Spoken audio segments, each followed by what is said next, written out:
it's not therapy. However, the issues that come up are tremendously deep. A guaranteed epiphany with Bob. Like, it's blowing my mind right now. I think one that you like is that people's weaknesses, in most instances, are their strengths taken to excess. Sometimes Bob goes too fast. Sometimes Bob doesn't ask me. And people are thinking, What do you want from me? What do you want from me? Yeah. Hey, Bob, you go first. No, Lain, I'd prefer you go first. You go first. No, bro, you. I always go first, at least here. And so here we are at You Go First, Lessons from the Odyssey. I am like, pinch me, I'm dreaming. My mentor, Bob Petrello, is in the house. Many people have come into my life and had a huge impact on me, but you got, if you're not the top, I don't know who is. I mean, I want to thank you for taking some time to come here today, Bob. Lain, everybody should have you as a cheerleader. I'm your hype man. You're the best. You know what? I love this show. I love just sitting down and capturing a sense of conversations I've had with people who have changed my life. And there's been many times where we've talked and you say things that just blow my mind. I think, wow, I wish we recorded that. So to introduce our guest today, Bob Petrello lives in San Diego, originally from New York. You're a psychologist, and I met you because, of course, you do lots of executive coaching and leadership development for Disney and other huge companies. And I was blessed enough to be brought in to support you at one of your programs once upon a time, and it was life-changing for me. Not only because the day that we worked together, I think the first time I was on The Price is Right, like my episode was airing. Right. But you asked me, and I want to remember this, we have a ton to unpack today, but you asked me 3 questions like, what did I admire in my parents? Is that it? Yeah. What did I admire in my parents? What was a need I had that went unmet? And how did I adapt myself or develop some coping mechanism to mask that pain? Right. And I feel emotional just like sitting here and going through it. And it rocked me. And I want our listeners to have a chance to get, how did you get that theory? What are other theories? And what's your new thing? Because you've been talking to me about this new kind of evolution of everything that you've put together in your career. Right. Please, Bob, thanks for being here. Tell us about yourself and let's dive in. Well, Lain, first of all, it's really, I have so much love and respect for you that it's an honor to be doing this with you. Thank you. So let's dive into those 3 questions. I want to assure your audience that I just didn't walk up to Lain and say, what did you admire about your mother? That'd be a little rough. I could take it. It's known by many names. It's a proprietary process developed by my absolutely best friend, Dr. Paul Brenner. Paul was a major figure in medicine of the soul, medicine of the heart. One of the biggest OBGYN practices in La Jolla, innovative cancer surgery for women, moved on into the field of psychology and consciousness, and he's known a lot of the greats. And in his psychology practice, he developed 3 questions that if a person can answer these 3 questions, he was able to draw out a map of how this person might show up in life in many, many different ways. What might be some of their biggest interpersonal issues? How might they work in a team? What might happen to them in love, intimate relationships? What qualities or characteristics did you admire in both your mom and your dad? And one word that he says, please don't use, is my mom loved me. Tell me what way did your mom love you? Did she provide security for you? Was she a good cook? What did you really admire? Answer the same question about your dad. Second question is, what's the unmet need?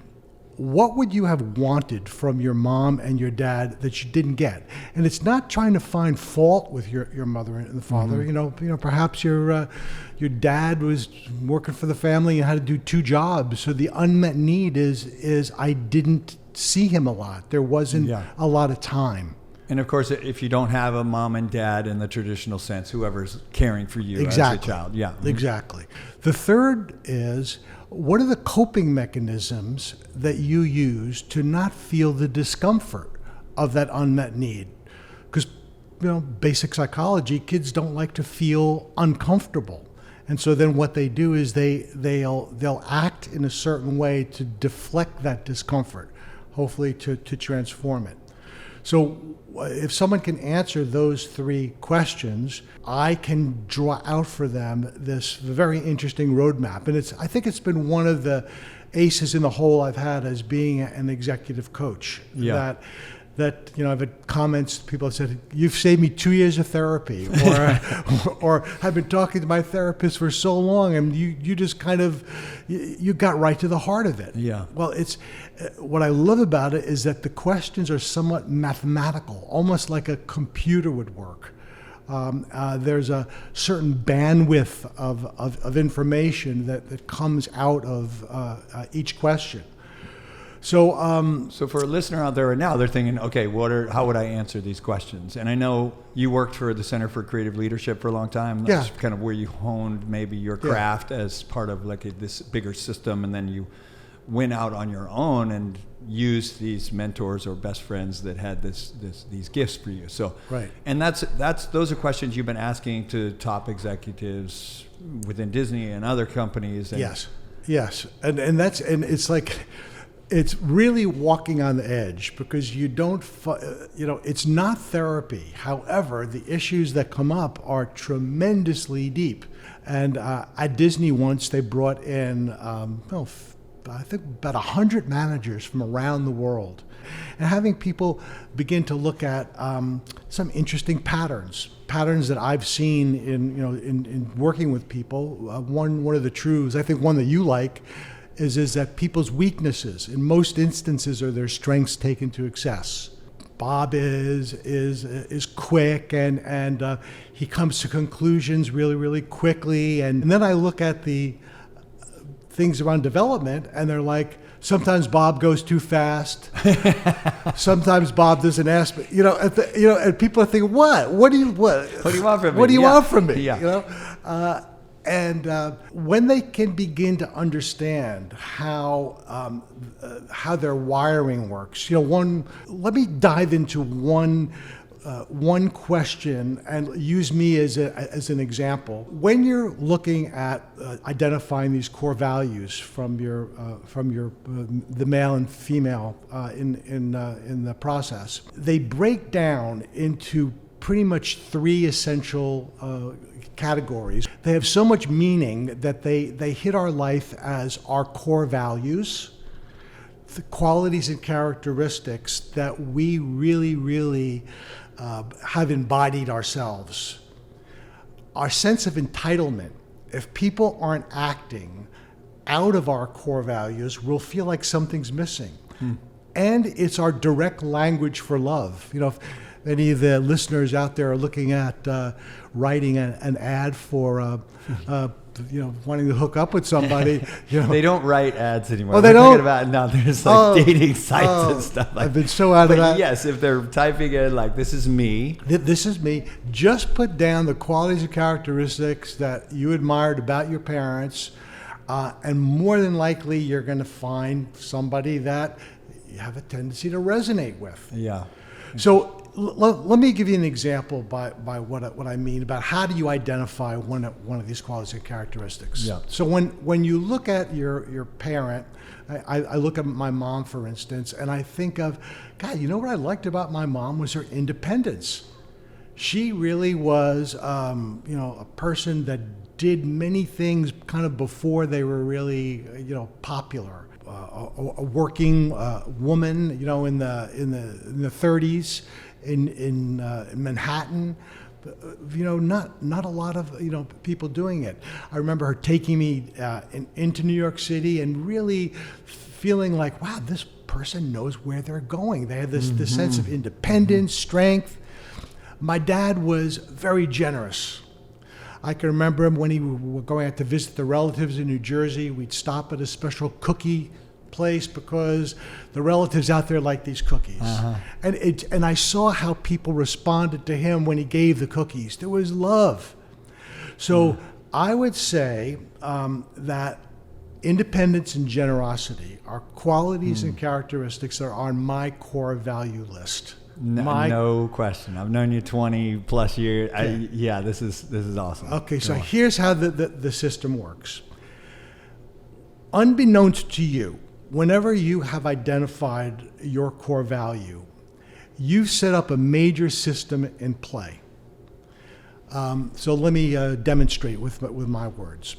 So if I look at independence, and Lain, I'm going to have you pretend that they're your words, and I want you to give me the answers. They'll be close to mine, but just so there's some interaction here. Yeah. So, Lain, what's the opposite of independence? Dependence. What's the overuse of independence? Imagine somebody just using independence all the time. Could it be just like a solo kind of narcissistic kind of? Let's be nice. Let's kind of more isolated. Okay, lone wolf. Yeah. Okay. Yep, Yep. So this is the system that gets set up. Is that as soon as you identify something that's core to you, that's really important to you, automatically what shows up is an opposite, because we live in duality, and an overuse. Now, the overuse of the core value is something that, here's how you move to your overuse. So if I see independence as being the key thing for me, whenever I'm around dependency, I'm a little wary. So if I'm working with... You see them as needy. You might see them as negative things, like needy, if you're not being nice. Negative, clingy, smothering me. And so I can hang with it. It's not like an autoimmune system. As soon as I come in touch with a dependent person, I'm gonna react. But after a while, it gets wary. It wears on you.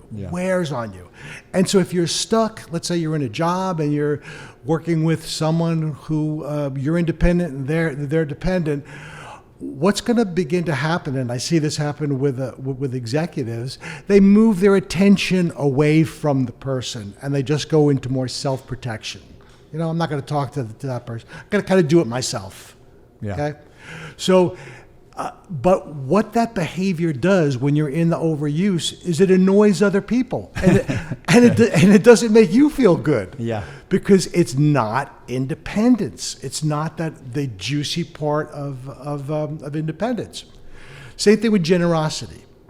So, what's the opposite of generosity? Being like stingy or frugal. What's the overuse of generosity? I get walked on. I feel like I'm giving away everything all the time. I'm just giving. I never get exhaustion. I'm exhausted. Loss of self. So people are caught in between trying to avoid the opposite of their core values, moving to the overuse of them, always feeling out of balance. So this new insight that you talked about, Lain, it kind of keys off of this question. Just to kind of back into this insight a little bit, how I even kind of came upon it is I think I do art, fuse class art, and I was lucky enough to have a piece that was put into like a public exhibition in our botanical garden, and I had a buddy coming over, and he's an art critic. He's a art buyer, and he kind of knows like legit. Okay, I'm bringing in the pro here. What's he gonna think of my musing? So I'm feeling pretty proud. I said, hey, Robert, I want to show you something I got in an exhibition. He looks at this and he goes, that's great. That is really, really good. I really like it. You're like, whoa, it's good. So I'm feeling, all right, good. Now, there's a few other pieces I want to show you. So I'm taking him around. And he's going, nah, I don't like that. That's okay. No. Yeah.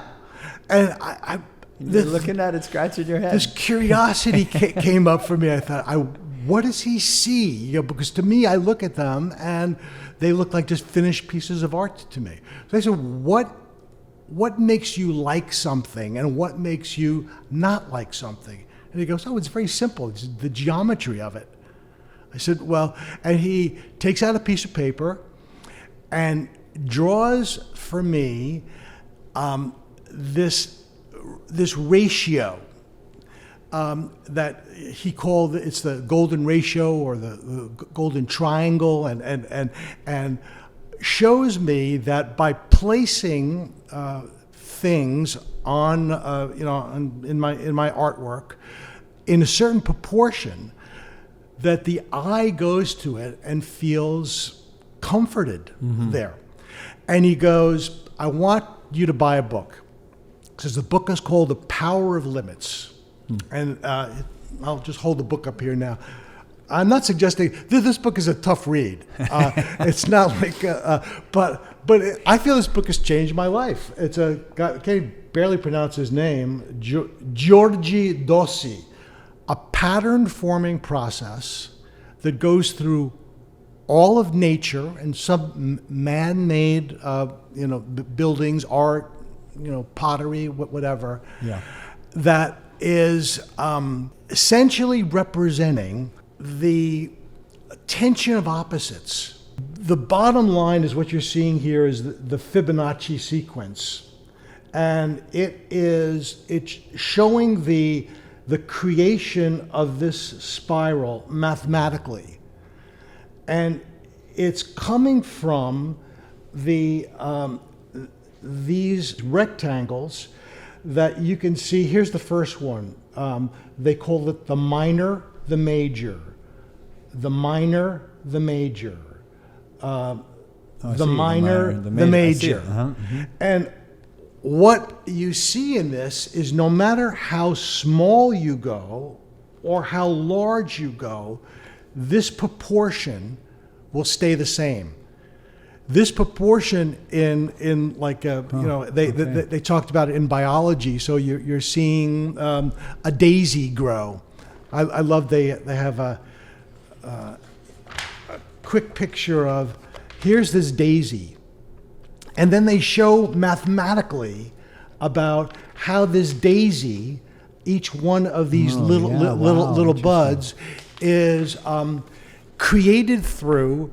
It's a mathematical proposition. To make that look like it is, it follows that unbelievable mathematical equation. Yeah, so we're talking about art. We're talking about the questions you asked me in the beginning, and some of those really early conversations we had. When I remember you, the first time we worked together, and maybe I was doing my thing, and you're like, hey, look, here's what I need from you. I need to be able to talk to you about X, Y, or Z that I saw in your delivery, and if I can't have this conversation with you, I know myself, I'll distance myself from you. Yeah. And I just echoed back as you were talking about that, and here and I of course embraced it, like, teach me, sensei. Like I'm always just thirsty for more Bob. And I know you've even done like a program you call an Epiphany with Bob, where you were spending 24 hours or a certain amount of time with executives going, I can guarantee you an epiphany, a guaranteed epiphany. I guarantee you. And every time I'm with you, I have these guaranteed epiphanies. And I hope right now listeners are able to just really lock in on this evolution, because you take these simple, beautiful kind of thoughts, and you're obviously a gifted facilitator, and you're just so good at connecting with people. I love being around you. But and now I know you've talked to me about this relationship between this minor and major. Yes. And how it impacts the way Jean and I, my wife and I, like what parts of our relationship are in that minor major balance, and how you're creating something new. And so from the perfect balance of nature, you're saying, like, or the perfect balance of beautiful art, right?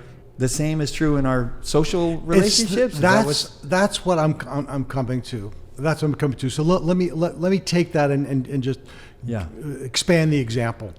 So, Lain, let's be bold here. Let's get what is if you look back at a core value, our core values. Not only, I don't believe any theory holds everything, but I believe in the concept of the 80-20 principle. That if you can find, if 20% is causing 80% of your outcomes, 20% of behavior is causing 80% of your outcomes, wouldn't it be smart to look at the 20%? Sure. So the 20% for me is you get your core values from your parents. But let's see if you can give me one of your core values. Like loyalty. Like Ross and all right, people perfect. Around me that I just know we're loyal to each other. We just we're we have each other's back, so to speak. Okay, so here's how the process works. What's the opposite of loyalty? So when I can't trust them, distrust or Disloyalty. Disloyalty. Yeah. Okay, there's no gotcha game in any of these questions. What's the overuse of loyalty? I could become blind to the evolution of our relationship. Yeah, you become blind to like because you want to be loyal, it'd be very hard for you to, maybe make tough decisions. Okay, I'm locked in. Yeah. What is in your words? Or I would sacrifice too much of myself. Sacrifice too much of yourself. I lose myself in my loyalty to a person or to a thing. Okay, so here is the understanding from this book I got. Everything works in terms of paradox, opposing forces. So loyalty is always going to be a major thrust for you. But when we identify your true minor of your paradox is loyalty to self.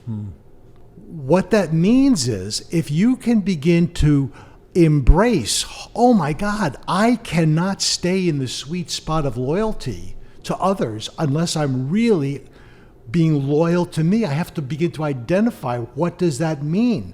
So what that might mean to be loyal to you is to not please somebody by being loyal to them. And you might see that as disloyal. Dude, I have something like a guaranteed epiphany with Bob. Like it's blowing my mind right now.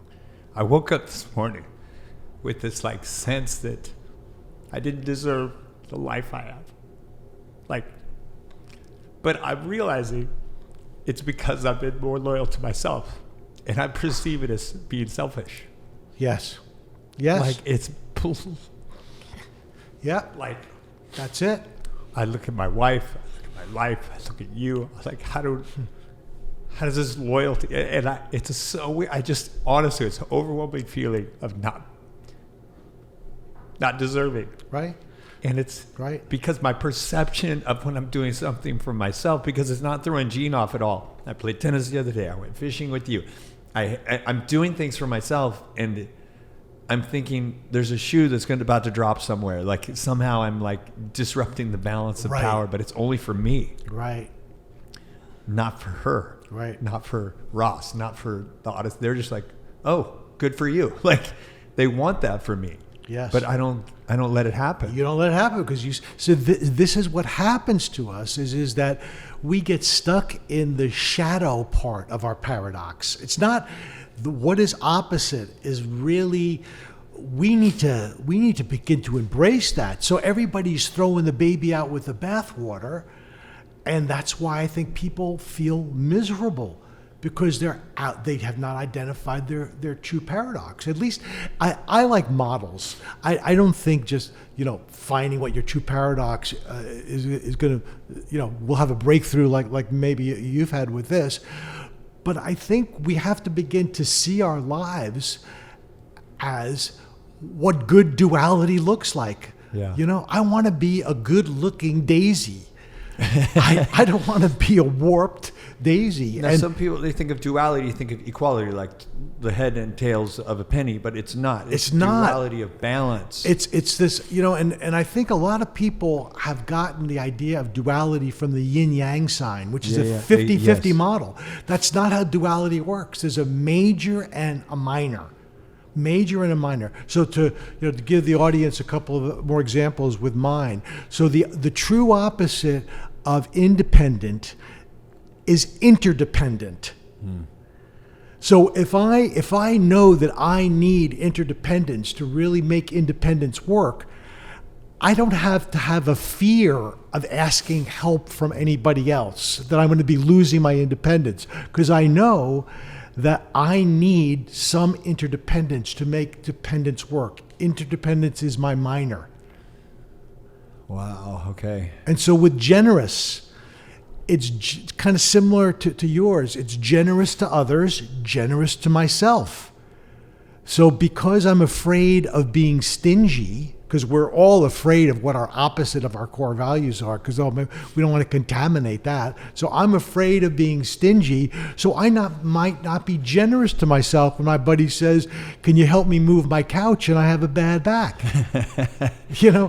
It's interesting because I'm picturing for myself, like when we have this realization, like, oh, I'm too independent, I need to be more interdependent. We swing the pendulum all the way the other way, and we're like, well, that didn't work. Right. Like a painting, if we go back to art, if it's all black and I'm like, oh, well, it's too dark. Oh, okay, I paint a whole bunch of white and be like, no, it's still not good. I paint a whole bunch of black. Right. So it's a balance. If you look at a good piece of art, it's usually broken into thirds. And when you look in this amazing book, this book is like an encyclopedia. What it did is it kind of did my homework.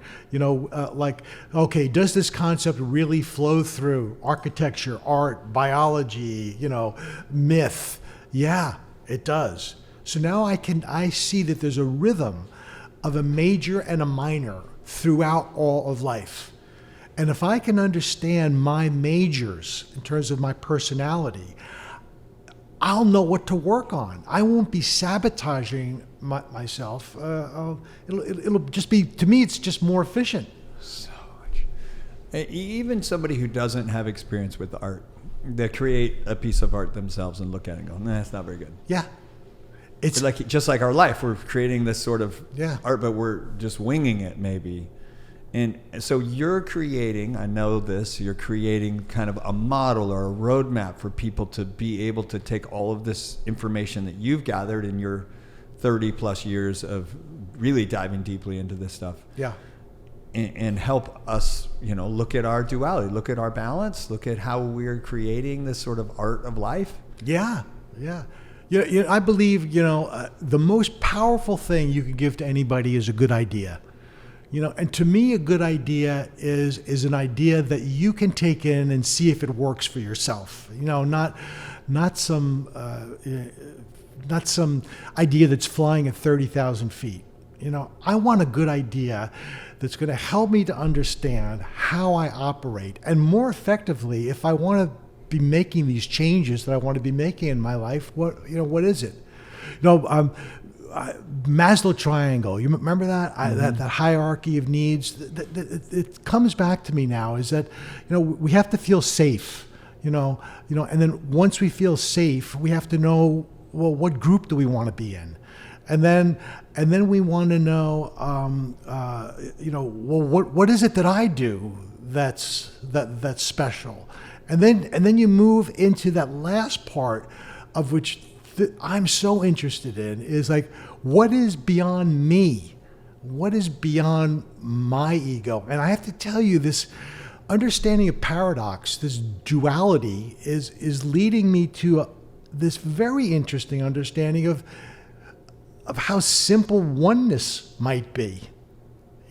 Like in the spiritual, worldly, just like energy. Exactly. And it's such a, I would say the spiritual quest has been, ever since my early 20s, has really been the major focus, and using, this whole psychology work of, in connecting with people is really, well, who am I? What is this all about? And I'm finding, golly, there's actually, once I understand duality, once I understand that it's opposing forces, there's something comforting that is happening to me. My like in that, like yesterday in the boat was a perfect example of this. Is that if you talk to old friends of mine, they would probably say Bob is a pretty thin skin. He takes things personally. He's not great with critical feedback. Yeah. You were getting a lot yesterday. You went fishing yesterday. Fly fishing. Yeah. I couldn't believe how good I felt getting your feedback, not taking offense to it, because I understand how to be interdependent more. I know that okay, no, I'm gonna get on that boat, and I'm gonna be able to do it, and I'm gonna be able to do it right, and I want to get their good feedback. All that kind of went out the door. It was like, wow, I'm learning a new thing, and in learning this new thing, I have to be independent. I have to be doing it, but I really need a big dose of interdependence, right? I wasn't thinking that way, I wasn't, but that's kind of what happened. Yeah. And I love getting your guys' feedback is, wow, you took a lot of hard feedback. It wasn't, but it was loving.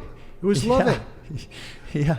But there's something about that makes me, I don't know, Lain. It's this might be. I think this is more info for another talk that we might have, because I don't want to muddy the waters of. I want to stick with this concept of duality that I feel is like almost a hack into the personality. Yeah. Well, in that, because I felt that, and I'm like, we could do a whole conversation on just really the art of taking feedback and how to pack that. Because yesterday we went fly fishing. You had not fished much at all. Yeah. And Tom and I, my fishing partner and good friend, we were giving you more feedback than probably we've ever given anybody. And you were just like, I love it. Like, thank you. And we're just like, how long is his fuse? Like, how much can he take? And you're like Rocky, we're just giving you body blow. The fish are giving you feedback. Snapped it off, lost that one. The line is giving you feedback. It's wrapped up, And you're just, I'm loving every second. I'm like, every second? I'm like, and the joy in you. And I really think that, you've discovered a sense of the fountain of youth. Can I tell people your age? Like, sure. I mean, people are seeing you on the screen here. If you're watching, you have discovered the fountain of youth. You are 73 years old. Is that right? 74. We are 20 years apart, and I've known you 20 plus years, and you just get younger in your spirit and your physio. You're just in amazing shape, and I know, we're gonna travel together. I want to learn more from you. And this is just a beginning. I want this to be a beginning of a conversation. For our listeners out there who are discovering this Bob Petrello person, you're a mentor for me. You've been like this teacher for so many. And this is just scratching the surface of what you're doing and how to awaken the, I think, understanding of duality. And it's done that for me. And it's really intensely personal. And I see it in just who you are right now. It's so beautiful to see where you are with art and with your leadership, coaching. You've never marketed yourself. Right. You're just, it's all word of mouth. I don't think I've ever seen a business card or a letterhead or you always tell me, like, I don't even have contracts with my clients. They say when to show up and you show up. And you've been at it a long time, and I know you don't need the work. I think the person who wrote the book is passed away, right? So you're not correct pumping somebody's book who's out there. No. This is like a gift to the universe, I think, and to all of us, what you're embarking on. And whatever I can do to help really put it into a format that people can absorb what you've discovered, I'm totally committed to that. Well, one thing, hey, listeners out there, I'm really curious if you ever give feedback to Lain's podcast, let me know how did it sound? Does it sound like it's crazy, or does it sound like you got something that you might be able to play with? I'd be very interested in that. Yeah. Because I'm really not doing this for me, Lain. I feel like this is something I'm in that semi-retirement mode. I don't feel like I have another thing I got to do, but I feel like it's the energy coming through me that wants to talk about this. And so that's kind of how I worked my career. I'll work if there's work there. The same with this. If this is helpful to people, I want to get it out there, but I'm not looking to make a big business from this. Well, you told me a long time ago when we were just talking, maybe before a program, I think you were talking about Buddha or something. You're just like, do your work, Lain. Like, discover what your work is and then do that. And you always have such peace. And I'm like, I'm going here, I'm going there. My kids, and I want to write a book and all that. And you always just drop in such beautiful wisdom to me. And I'm thankful to you. I'm thankful you spent some time here today at You Go First and the lessons from the Odyssey. You're a big part of my Odyssey or journey of life, and look forward to learning a lot more from you. Thanks. This is fun. I love you, brother. Yeah, I love you too, man. And I appreciate the gift of being able to help get the message out. Because like you said, like it's just coming out of you, and I want to help try to package it. Ross and I are excited to get to try to catch this genie in a bottle and share it with the world. Because you move with such just joy and just like appreciation for the world around you, and people need more of that. Most people are pretty unsatisfied with their existence, and they maybe don't know what they're looking for. They're thinking, if I had shredded abs, I'd be happy, and if I had a nicer car, I'd be happy, and if my spouse would just do this, I'd be happy, or my kids could, and those things don't happen, there's something missing from that strategy. And I think you're onto it. I really think you're onto it. Yeah. Thank you, brother. All right. So listeners out there, look for some more from Bob Petrello, because we're not going to let him off that easy. We're going to get some more of this conversation going. And so thank you, everybody, for listening. I hope you enjoyed the episode. Again, like Bob said, throw some feedback into the comments about just how this message resonated with you. Did you think deeply about those questions that he asked me and is asking each of us to think about? And where in your life have you maybe struck the right balance or been looking at creating the wrong balance? And that's why the art of your life isn't as beautiful as it could be. Yeah. All right. Thanks a lot. And we'll catch you on the next podcast. Yeah. Thanks for listening to another episode of You Go First. We hope you enjoyed the show. If you want to listen to another episode, you can find us at yougofirst.live, or you can see more about our host, Lain Hensley, on his Instagram at OneDreamChaser. To learn more about his company, Odyssey Teams Inc., go to odysseyteams.com or follow all their social media channels at Odyssey Teams. Thanks again, and we hope that you will go first to share our podcast with a friend or colleague. Now, you go first. Don't forget to like us on the button below. Follow us by clicking the bell. You'll get all future episodes, as well as you can certainly find the podcast on the audio version everywhere where podcasts are found. So we're looking forward to the next episode. Got a lot of really exciting guests coming up. Thanks for watching.